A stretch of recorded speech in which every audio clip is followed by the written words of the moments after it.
Kumbe kuwatafuta kote huko Mbovi Simani naongea na Chula. Yaani niambie hapo Neema wewe. Unakosa mengi ndugu yangu, umepoa wewe. Yaani umelala. Nikwambie kitu.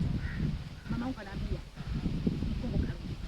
Mkongo karudi kashuka Tanzania hapa na ndege saa 11. Si unanielewa kipande hicho? Upo nyoyo.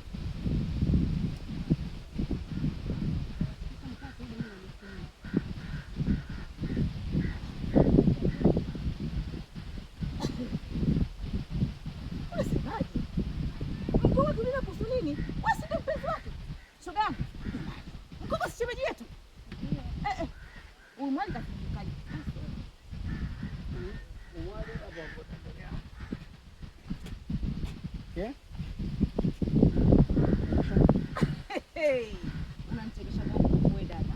Huyu mwali kajizima data.